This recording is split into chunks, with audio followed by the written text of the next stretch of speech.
Hello, everybody. Welcome. We have physicians and administrators on the call from across the country. This is a monthly event that focuses on providing valuable and timely info for all of our members at US Retina. Thanks for making the time to attend. Just a quick reminder for those who can't join us live today, we are recording this session. We'll make it available at our video library on the US Retina Member Center, so your docs and admins can view it 24/7. Today, we're pleased to welcome Jim Dadovich, LKC President, Quentin Davis, VP of Operations, Joshua Santosa, Biomedical Engineer, and also Dr. Dara Kalavari, who will be presenting on this topic. Jim, we're really glad to have your entire team. Jim is the president of LKC Technologies and responsible for overall operation of the company with more than 40 years of experience in executive leadership. Jim, it's great to have you. Thank you for making this time for our members. Thank you very much, Aaron. We appreciate the time as well. I'm going to turn this over to Quentin Davis, who's heads all of our R&D and operations and has been involved in many clinical studies associated with the Retina device, to just very quickly take you through some of the exciting research that's been done, and then we'll turn it over to Dr. K, who will talk about the use in his practice outside of Charlotte, North Carolina. So if you go to the next slide, you'll see a picture of a fundus and an OCT of a subject where it looks terrible. But remarkably, this subject has visual acuity of 20/60, and the ERG was normal. And this is an example of North Carolina macular dystrophy, which is an example of how anatomy doesn't necessarily tell the whole story. And that's one of the reasons why to do an ERG or VEP test is you have something where the clinical indications that the complaints from the patient don't match the anatomy you're looking at. Yeah, so this is, like I said, North Carolina macular dystrophy. What you see here is a plot of the visual acuity of patients with diabetic macular edema versus the OCT center point thickness. And as you can see, the fit is very poor. In fact, the variations in OCT thickness only account for about 27% of the variance in the visual acuity in these diabetic macular edema patients. And it was data like this which the FDA used to say, hey, a primary endpoint of a drug trial of a therapy can't be OCT center point thickness. You got to use something that's more functional, like visual acuity. And that's because even though it's super easy to measure the center point thickness, it doesn't affect the the patient's health as tightly correlated as one would like it to be.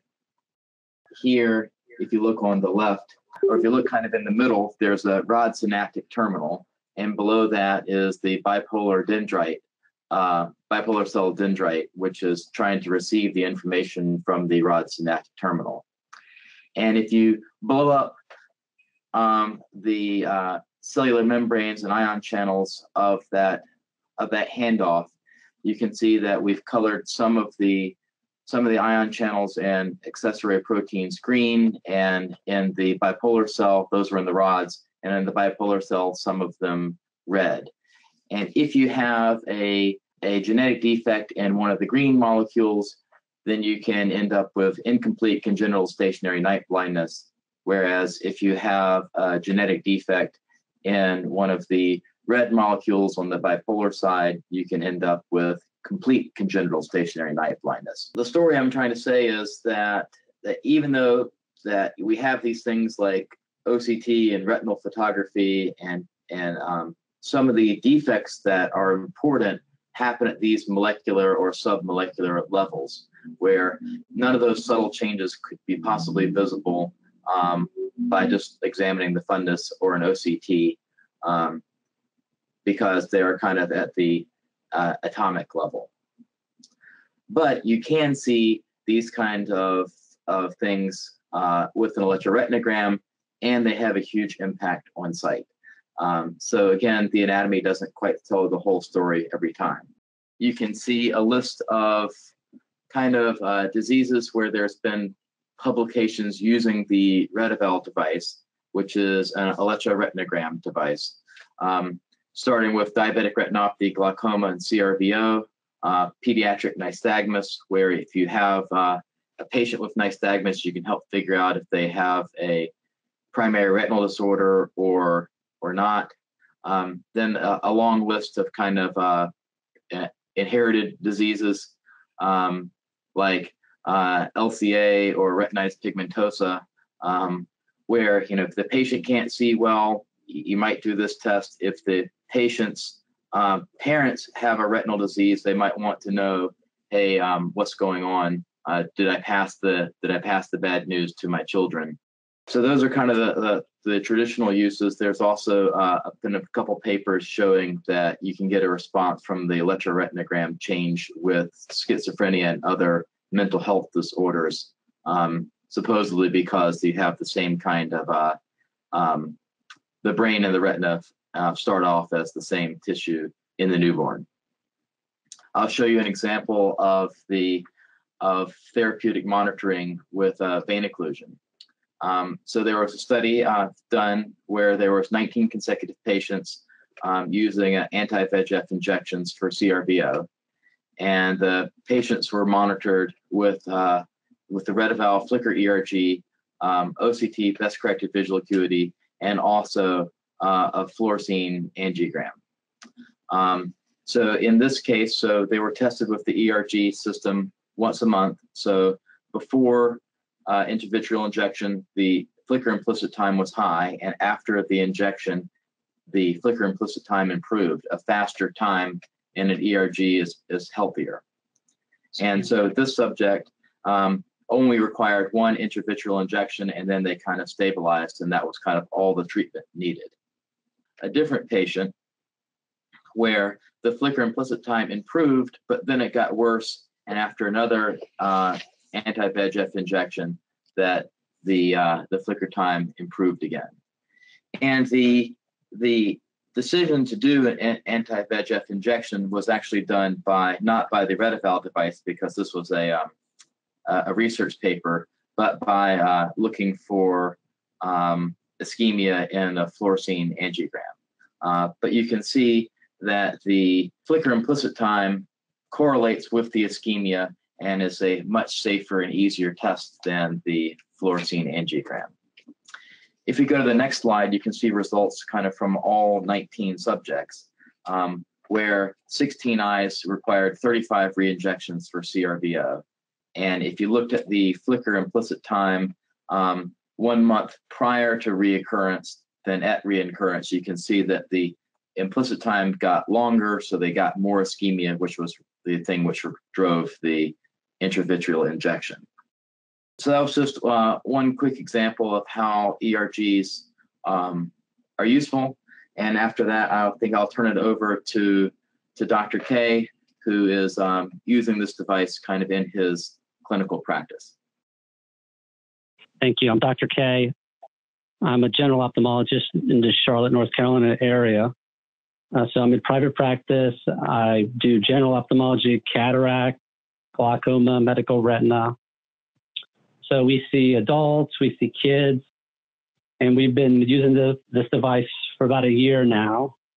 I just kind of want to back up and tell a story how I became interested in this device. So about, 10, 15 years ago, when I was in medical school at Duke, I was in the laboratory of Glenn Jaffe, who's now head of Retina at Duke. We were using ERG to study retina function in rabbits. And it was so different than it is now.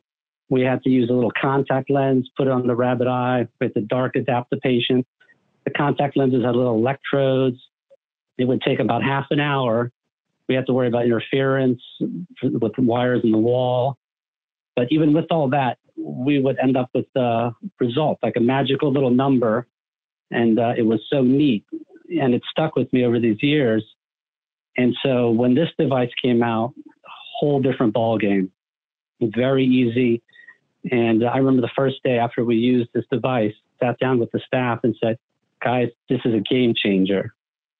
So we use this device in all of our patients with diabetic retinopathy.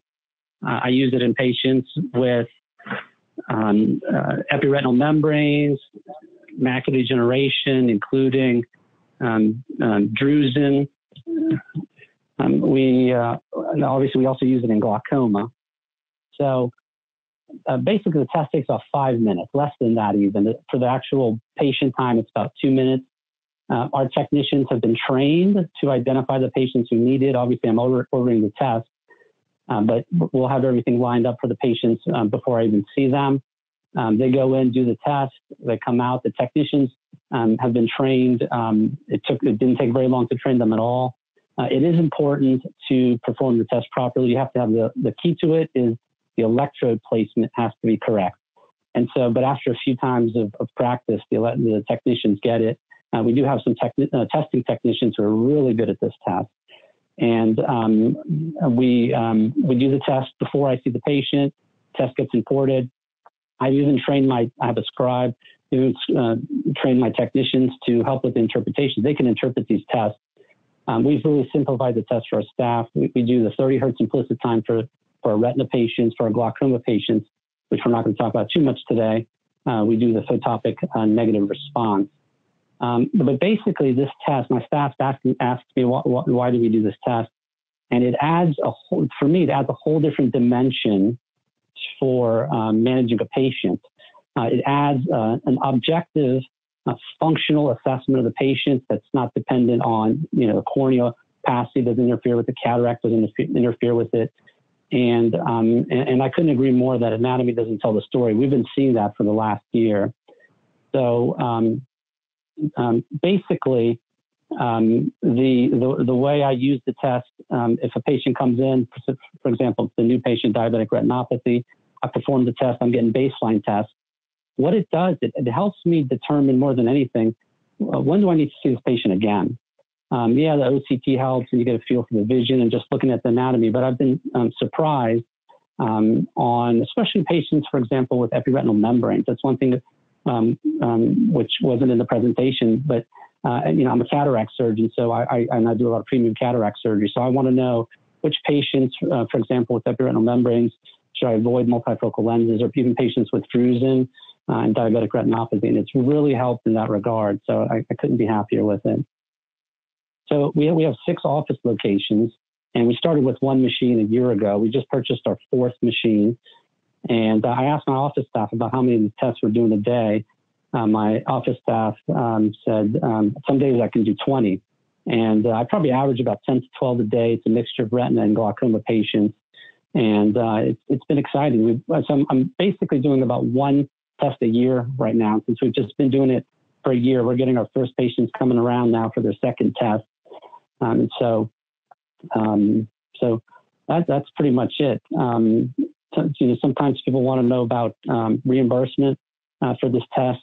It did take a little bit of time for us to figure that out. So my advice would be figure out every local area has different policies.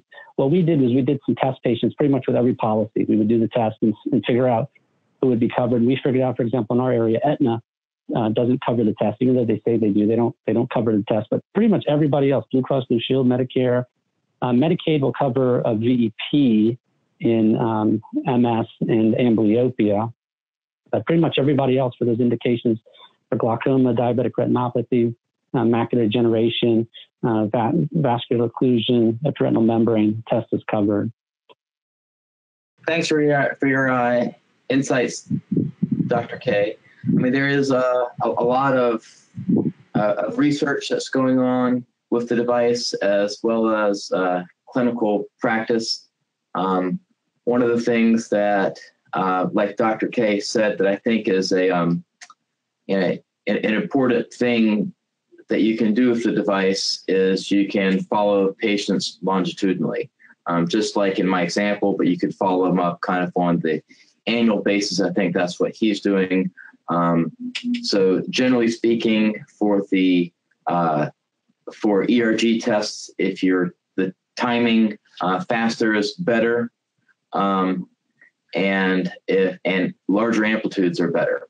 So the kind of the disease cases that you're worried about are cellular stress causes longer time delays, and loss of cells responding cause amplitude reductions.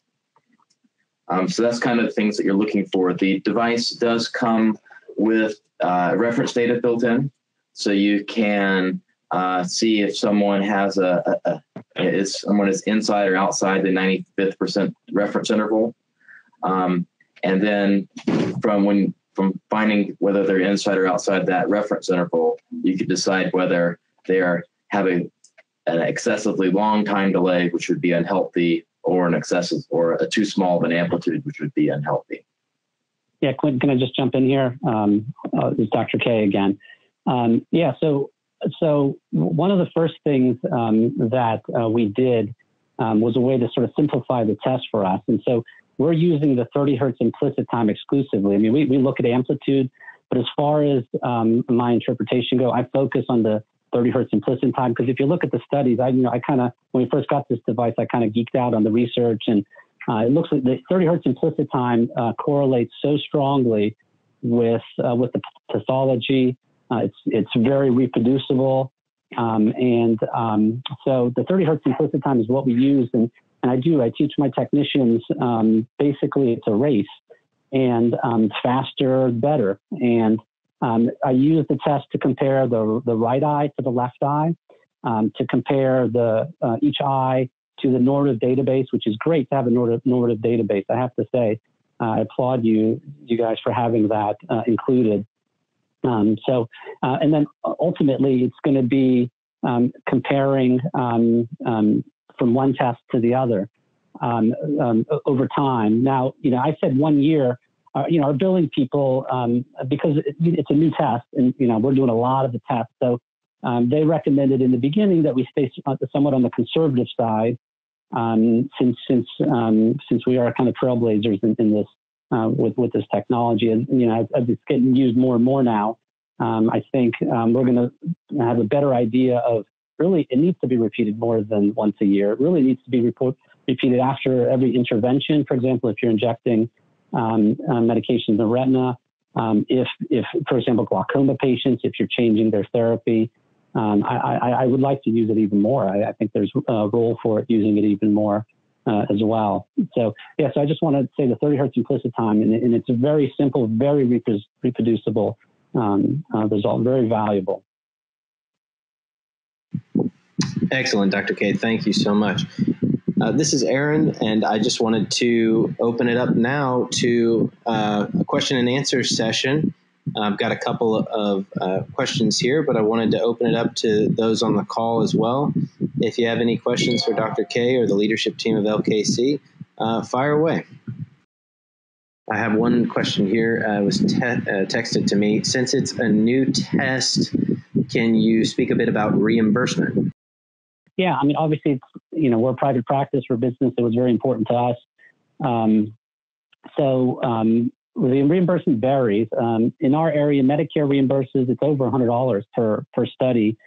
And again, there's no real guideline on frequency of this test being done, but we stayed on the conservative side for now. Most insurances are sort of on the same, anywhere from $100 to $150 per study. Again, the key thing I think is for each practice to learn in their local area which payers actually cover the test. But it's certainly exceeded our expectations, so we've been quite pleased with the test in that regard.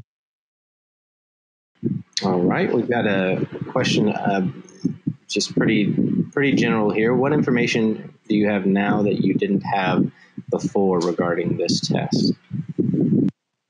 All right, so I assume that's for me. So let me just explain sort of how we do how I use the test. So I didn't really talk about the patient flow either. So once we identify a patient needs a test, for example, a patient with diabetic retinopathy, they have mild diabetic retinopathy. I order the ERG, they do the ERG, I examine the patient, I'll often get an OCT or some photos, and I look at the ERG, and the ERGs are either surprisingly normal or surprisingly abnormal. And so what it helps me do is it helps me decide which patients should I see sooner, which patients should I see a little further out. And in the past, I guess it was maybe perhaps a little bit more arbitrary based on anatomy alone. But now it really helps guide my follow-up. And I think it's really going to be beneficial, really, in the long term to the healthcare system if we get better identifying which patients need to be followed closer for disease. But the other piece of information that, again, as a cataract surgeon, I can't stress this enough. For patients who I'm trying to decide, do I want to do a multifocal lens? These patients I can see anatomically they have some retinal abnormalities, but I'm not sure. For example, maybe they have some drusen, maybe they have an ERM. So I'll do the ERG, the 30 hertz implicit time, and sometimes, and I'm surprised. Often I'm surprised how good it is, or it's abnormal. And the patients that are abnormal, I just saved myself some major headaches by avoiding the multifocal lens implants in those patients.